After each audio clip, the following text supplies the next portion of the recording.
Hello my dear student. अब मैं exercise 3.2 का क्वेश्चन नंबर 3 एक्सप्लेन करने जा रही हूँ। From the pair of linear equations for the following problems and find their solution bye substitution method. यहाँ पे आपको क्या करना है, सबसे पहले क्या करनी है, लीनियर इक्वेशंस बनानी है, फिर उसका सब्स्टिट्यूशन मेथड से सॉल्यूशन निकालना है। सबसे पहले हमारा फर्स्ट क्वेश्चन है, the difference between the two numbers is 26 and one number is 3 times the other, find them. सबसे पहले हमें यहाँ पे क्या करना है, इक्वेशन बनानी पड़ेगी। दो नंबर का डिफरेंस है तो हम दोनों नंबर लेट कर लेंगे। लेट द फर्स्ट नंबर भी एक्स, उसके बाद हमारा सेकंड नंबर हो जाएगा, क्योंकि दो नंबर हैं, सेकंड भी वाई। हमें फर्स्ट लाइन क्या दी हुई है, difference between the two numbers, एक को हमने लार्जर मान लिया, एक को स्मॉलर, तो दो नंबर का डिफरेंस 26 है। सबसे पहले हमारी फर्स्ट इक्वेशन बन जाएगी x minus y equals to 26। This is our first equation, क्योंकि दो नंबर का डिफरेंस है तो मैंने माइनस कर दिया। नेक्स्ट है, one pair is 3 times the other. अगर एक नंबर दूसरे का 3 टाइम्स है तो मैंने मान लिया कि जो x है वो सेकेंड नंबर का 3 टाइम्स है, तो 3y हो गया। तो अब हमारी सेकेंड इक्वेशन आ गई। अब हम क्या करेंगे, x की वैल्यू इक्वेशन नंबर फर्स्ट में पुट कर देंगे। From second put the value of x in equation first. x की वैल्यू हम जहाँ पे पुट करेंगे, तो x की वैल्यू है 3y, तो जहाँ पे पुट कर दीजिए, तो 3y minus y equals to 26, तो ये आ गया 2y इक्वल्स टू 26, तो y की वैल्यू आ गई 26/2 13। अब हम y की वैल्यू को क्वेश्चन नंबर सेकंड में पुट कर देंगे। Put the value of y in equation second, तो x is equals to 3, y की वैल्यू है 13, तो आंसर आ गया 39। तो x की वैल्यू आ गई 39 और y की वैल्यू है 13, तो हमारा फर्स्ट नंबर आ गया 39 एंड सेकेंड नंबर आ गया 13, और यही हमें निकालना था। Question number second, the larger of the two supplementary angles exceed the smaller by 18 degree, find them. हमारा एक लार्जर एंगल है, वो स्मॉलर एंगल को एक्सीड कर रहा है 18 डिग्री, हमें उनको वैल्यू निकालनी है उनकी। तो हम लेट कर लेंगे first angle, let the first angle be x और सेकेंड एंगल वाई। हम इसको एक को लार्जर मान के चलेंगे, एक को स्मॉलर, और हमें पता है सप्लीमेंट्री एंगल्स का सम कितना होता है 180, तो हम दोनों को ऐड करके लिख लेंगे 180 के इक्वल, क्योंकि ये एक कंडीशन होती है जो सप्लीमेंट्री एंगल्स के लिए होती है। हमारा एक एंगल एक्स है, दूसरा एंगल है, दोनों का सम 180 के इक्वल। नेक्स्ट हम कंडीशन बनाएंगे लार्जर एंगल। हमने मान लिया कि जो आपका लार्जर एंगल है वो एक्स है और स्मॉलर एंगल वाई है, तो लार्जर एंगल क्या कर रहा है, स्मॉलर एंगल को एक्सीड कर रहा है, कितना 18। मीन्स कि अगर हम लार्जर एंगल निकालते हैं तो स्मॉलर एंगल में 18 ऐड कर दो तो आपका लार्जर एंगल आ जाएगा। तो ये होगी हमारी इक्वेशन नंबर सेकंड। अब हम जहाँ से x की वैल्यू फर्स्ट इक्वेशन में पुट कर देंगे। Put the value of x from equation second in equation first. x की वैल्यू हम y प्लस 18 डिग्री जहाँ पे पुट कर देंगे, तो y plus 18 degree plus y equals to 180 degree. y और y आपस में ऐड हो जाएंगे और 18 उस साइड जाके माइनस हो जाएगा, तो ये आ गया 162 डिग्री 2y। तो y की वैल्यू आ गई 162 डिग्री अपॉन 2 81। y की वैल्यू 81 आ गई, वो हम क्वेश्चन नंबर सेकंड में पुट कर देंगे।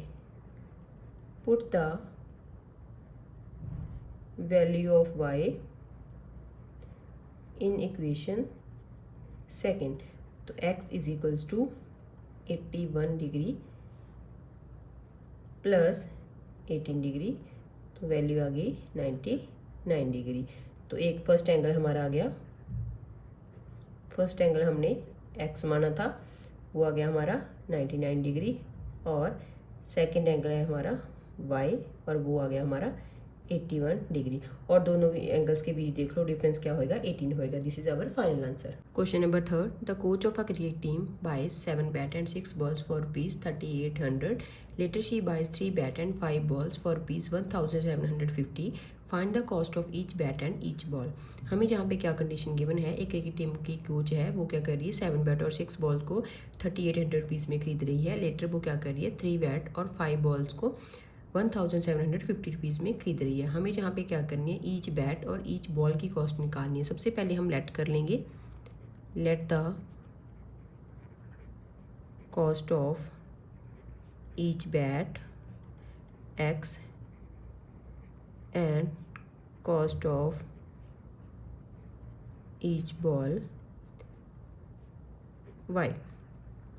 तो अब हम क्या करेंगे, इक्वेशन बनाएंगे। 7 बैट हैं तो एक की वैल्यू क्या है, x है, तो 7 की क्या हो जाएगी 7x। 6 ball plus 6y equals to 3800। Question number first. Next है वो 3 बैट और 5 बॉल्स खरीद रही है, तो बैट x हैं और बॉल्स क्या हैं 5 बाई 1750। Question number second. अब हम क्या करेंगे, सेकंड क्वेश्चन से x की वैल्यू निकालेंगे और उसको फर्स्ट में पुट करेंगे। फ्रॉम इक्वेशन सेकंड, तो 3x 1750 माइनस 5y, जी उस साइड जाके माइनस का हो जाएगा, तो x की वैल्यू आ गई 1750 अपॉन माइनस 5/3, क्योंकि जो मल्टीप्लाई में थे नीचे आ जाएगा। इसको हम क्वेश्चन नंबर थर्ड मान लेंगे। अब हम x की वैल्यू को पुट करेंगे क्वेश्चन नंबर फर्स्ट में। Put the value of x from equation third in equation first. अब हम इसको यहाँ पे पुट कर देंगे 1750 minus 5y upon 3 plus 6y equals to 3800। 7 को अंदर पूरी इक्वेशन के साथ मल्टीप्लाई कर लेंगे, इसको इसके साथ मल्टीप्लाई करोगे तो आ जाएगा 12250 minus 35y upon 3 plus 6y। अब हम क्या करेंगे, न्यू डिनोमिनेटर में एलसीएम ले लेंगे, तो एलसीएम आया 3 को 3 से डिवाइड करा 1 को ऊपर मल्टीप्लाई करा सेम नंबर, प्लस 3 को 1 से डिवाइड करा 3 ऊपर मल्टीप्लाई करा 18y।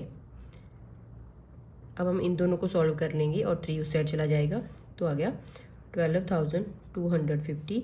35 में से 18 माइनस करे माइनस 17y, और 3800 से क्या कर दोगे 3 को मल्टीप्लाई कर दोगे तो आ जाएगा 11400। उसके बाद हम क्या करेंगे 12250 को इस साइड शिफ्ट कर देंगे, तो minus 17y equals to 11400 minus 12000। इसमें से इसको माइनस कर देंगे और साइन हमारा नेगेटिव आएगा, क्योंकि हमारी वैल्यू क्या है, ये नेगेटिव है। देन माइनस 17y, नेगेटिव से नेगेटिव कैंसिल हो गया, तो y की वैल्यू आ गई, इसको कट कर दो 50। अब हम y की वैल्यू जहाँ पे पुट कर देंगे, पुट द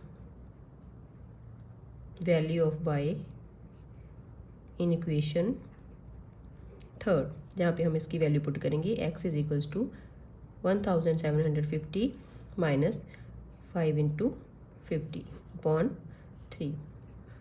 1750 माइनस 250 अपॉन 3, तो ये आ गया 1500 अपॉन 3, 35 15, तो 500। तो x की वैल्यू आ गई 500 और y की वैल्यू आ गई 50। x हमारा क्या था, कॉस्ट ऑफ ईच बैट, तो बैट की कॉस्ट आ गई 500 और बॉल की कॉस्ट आ गई rupees 50। This is our final answer. Question number 4. The taxi charges in a city consist of a fixed charges together with the charges for the distance covered. For a distance of 10 km, the charges paid is rupees 105, and for journey of 15 km, the charges paid is rupees 155. What are the fixed charges and the charges per kilometer? How much does a person have to pay for traveling a distance of 25 kilometre? हमें यहाँ पे क्या given है, एक city में जो taxi charges हैं वो एक तो फिक्स चार्जेस है और साथ में charges for the distance covered पर किलोमीटर के अकॉर्डिंग भी चार्जेस लिए जाते हैं। For a distance of 10 kilometre के डिस्टेंस के लिए चार्ज पे करने पड़ रहे हैं 105 एंड 15 किलोमीटर की जर्नी के लिए चार्जेस पे करने पड़ रहे हैं 155। हमें यहाँ पे क्या निकालना है, फिक्स चार्जेस निकालने हैं और चार्जेस पर किलोमीटर निकालने हैं। नेक्स्ट सेकंड क्वेश्चन में हमें क्या निकालना है, how much does a person have to pay, एक पर्सन को कितने रुपीज़ पे करने पड़ेंगे अगर वो 25 किलोमीटर का डिस्टेंस कवर करता है। सबसे पहले हम फिक्स चार्जेस और चार्जेस पर किलोमीटर लेट कर लेंगे। तो लेट द फिक्स चार्जेस कितने हैं उसके एक्स और पर किलोमीटर के अकॉर्डिंग कितने हैं वाई। फर्स्टली ये तो फिक्स हैं तो फिक्स ही रहेंगे, तो 10 किलोमीटर का डिस्टेंस कवर करा था तो 10 वाई और कितने रुपीज़ 105। नेक्स्ट है एक्स हमारे फिक्स चार्जेस हैं और 15 किलोमीटर तो 15 वाई किसकी इक्वल है 155। इसको हमने फर्स्ट इक्वेशन मान लिया, इसको सेकंड इक्वेशन से हम क्या करेंगे, एक्स की वैल्यू निकाल लेंगे। फ्रॉम इक्वेशन सेकंड एक्स की वैल्यू आ गई 155 माइनस 15 बाई, इसको हमने थर्ड इक्वेशन मान लिया। एक्स की वैल्यू फर्स्ट इक्वेशन में पुट कर देंगे। Put the value of x from equation third in equation first. यहाँ पे हम वैल्यू पुट कर देंगे तो 155 minus 15y plus 10y equals to 105।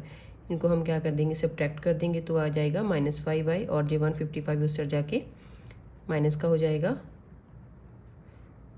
तो आ गया -50 minus 5y। Negative negative cancel हो गए, y की वैल्यू आ गई 50/5 10। अब हम क्या करेंगे, y की वैल्यू को क्वेश्चन नंबर थर्ड में पुट करेंगे। Put the value of y in equation third. y की वैल्यू हम जहाँ पे पुट कर देंगे तो x is equals to 155 minus 15 into 10 155 तो x की वैल्यू आ गई 5। तो फिक्स चार्जेस हमारे कितने आए हैं ₹5 एंड हमारे जो क्या हैं पर किलोमीटर के अकॉर्डिंग चार्जेस हैं वो आए हैं 10 रुपीज़। और हमें सेकंड क्वेश्चन में क्या पूछा है, how much does a person have to pay for travelling a distance of 25 kilometre. तो फिक्स चार्जेस कितने आए हैं, x इज इक्वल्स टू 5 और पर किलोमीटर के अकॉर्डिंग कितने आए हैं, y is equals to ₹10। Charges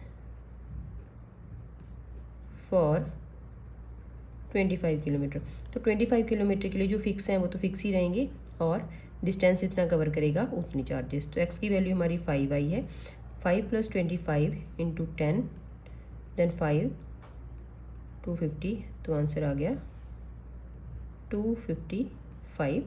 question number 5, a fraction becomes 9/11 if 2 is added to both the numerator and the denominator. If 3 is added to both the numerator and denominator, it becomes 5.6. Find the fraction. इस question में हमें क्या करना है, fraction निकालनी है और हमें कंडीशंस गिवन है कि जो फ्रैक्शन है आपकी 9.11 बन जाती है अगर आप 2 को न्यूमिनेटर और डिनोमिनेटर दोनों में ऐड करते हो। नेक्स्ट है कि अगर आप 3 को डिनोमिनेटर और डिनोमिनेटर में ऐड करते हो तो आपकी फ्रैक्शन क्या बन जाती है 5.6। सबसे पहले हम इक्वेशंस बनाएंगे और लेट कर लेंगे न्यूमिनेटर और denominator. Let the numerator be x और डिनोमिनेटर y। फर्स्ट इक्वेशन क्या है कि अगर 2 ऐड करते हो तो 2 ऐड करेंगे हम न्यूमिनेटर में और 2 ही ऐड करेंगे हम डिनोमिनेटर में, तो हमारी फ्रैक्शन कितनी बन जाती है 9.11। इसको हम क्रॉस मल्टीप्लाई कर लेंगे तो 11 उस साइड चला जाएगा, 11x + 2 एंड 9y + 2, तो 11x + 22 देन 9y + 18, y उस साइड चला जाएगा तो -9y 18 - 22 11x - 9y 4, this is our first equation. Second हमें क्या गिवन है, इफ़ 3 इज एडेड, अगर हम न्यूमिनेटर एंड डिनोमिनेटर में 3 ऐड करते हैं तो हमारी फ्रैक्शन 5/6 बनती है। तो न्यूमिनेटर हमारा x था, उसमें हमने 3 ऐड करा, डिनोमिनेटर हमारा y था, उसमें भी हमने 3 ऐड करा, तो हमारी फ्रैक्शन बन गई 5/6। इसको भी हम क्रॉस मल्टीप्लाई कर लेंगे, तो 6x + 3 एंड 5y + 3, 6 को अंदर मल्टीप्लाई कर दो, देन 6x, 6 3 ज़ा 18 एंड 5y और 15, y उस साइड आ जाएगा तो माइनस का हो जाएगा, and 15 - 18, then 6x - 5y - 3, this is our second equation. ये हमारी दोनों इक्वेशंस आ चुकी हैं। 11x - 9y = -4 and 6x - 5y = -3। जहाँ से हम क्या करेंगे, x की वैल्यू निकाल लेंगे। फ्रॉम इक्वेशन सेकेंड, -3 + 5y और x की वैल्यू आ गई -3 + 5y/6, this is our third equation. x की वैल्यू हम फर्स्ट इक्वेशन में पुट कर देंगे। Put the value of x from equation third in equation first, जहाँ पे हम वैल्यू पुट कर देंगे तो आ जाएगा 11 5y -3/6 -9y -4।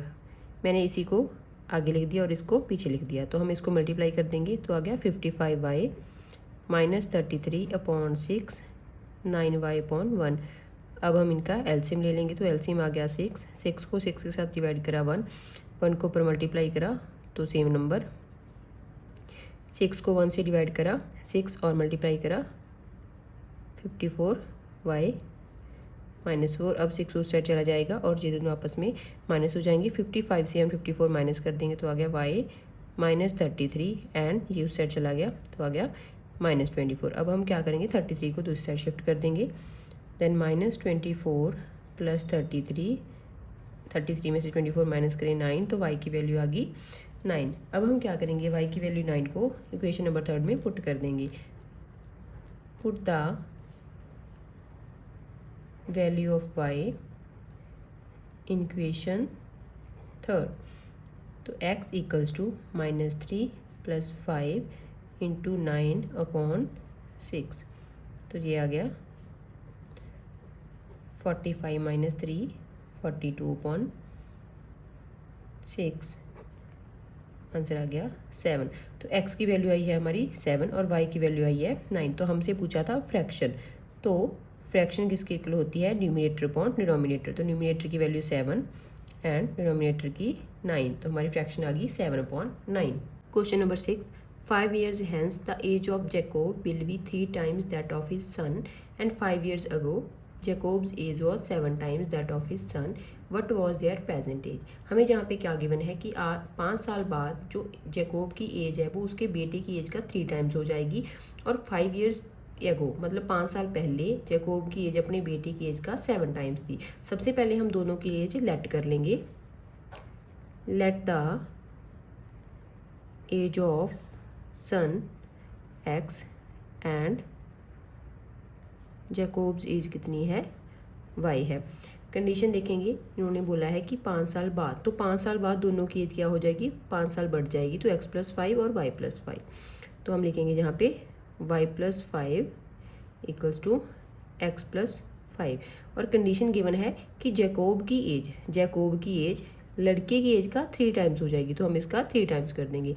जहाँ से हम इक्वेशन बनाएंगे 3x + 15, तो इसको हम उल्टा भी लिख सकते हैं, 3x + 15 और y + 5, y उस साइड आ जाएगा और 15 इस साइड आ जाएगा, तो हमारी फर्स्ट इक्वेशन आ गई। सेकेंड इन्होंने बोला है कि 5 साल पहले दोनों की एज क्या होगी, 5 ईयर कम होएगी, तो x - 5 = y - 5। इन्होंने गिवन है कंडीशन में कि जैकोब की एज बेटे की एज का 7 टाइम है, जैकोब की एज बेटे की एज का 7 टाइम्स है, तो इसका 7 टाइम कर देंगे। हम मल्टीप्लाई कर लेंगे अंदर, 7x - 35 एंड y - 5, y उस साइड आ जाएगा नेगेटिव और -5 + 35, तो ये क्या हो गया हमारा 37x - y। इसको हमने सेकंड इक्वेशन मान लिया। अब हम क्या करेंगे, जहाँ से x की वैल्यू निकाल लेंगे तो x की वैल्यू क्या हो जाएगी 30 + y 7x = 30 + y, और x की वैल्यू आ गई 30 + y/7। ये आ गई हमारी थर्ड इक्वेशन। फ्रॉम, अब हम x की वैल्यू को फर्स्ट इक्वेशन में पुट कर देंगे। From equation third put the value of x in equation first. जहाँ पे हम x की वैल्यू पुट कर देंगे तो x की वैल्यू आ गई 3 30 + y/7 -y = -10। हम इसको अंदर मल्टीप्लाई कर देंगे, ये आ गया 90 + 3y/7 -y -10। अब हम क्या करेंगे, इनके एलसीएम ले लेंगे। एलसीएम आ गया 7, 7 को 7 से डिवाइड करा तो 1, 1 को ऊपर मल्टीप्लाई करा तो 90 + 3y, और 7 को 1 से डिवाइड करा 7, 7 को y से मल्टीप्लाई करा तो आ गया हमारा 7y = और जी 7 उससे जाके क्या हो जाएगा, मल्टीप्लाई हो जाएगा, और 7y से 3y माइनस करे क्या होएगा -4y। 7 को 10 से मल्टीप्लाई करा तो -70। 90 - 4y = -70। अब हम 90 को दूसरी साइड शिफ्ट कर देंगे, देन 4y -70 और -90, ये हो गया -160 एंड -4y। नेगेटिव से नेगेटिव कैंसिल हो गया तो y की वैल्यू आ गई 160/4 40, तो y की वैल्यू आ गई 40। अब हम y की वैल्यू को इक्वेशन नंबर थर्ड में पुट करेंगे। Put the value of y in equation third, तो क्या हो जाएगा x = 40 + 30/7, ये आ गया 70/7 = 10। x हमने जैकोब की सन की एज लेट करी थी, तो सन जी एज कितनी आ गई, x = 10 ईयर्स, और जैकोब जेज हमने लेट करी थी y, और वो आ गई 40 years. This is our final answer.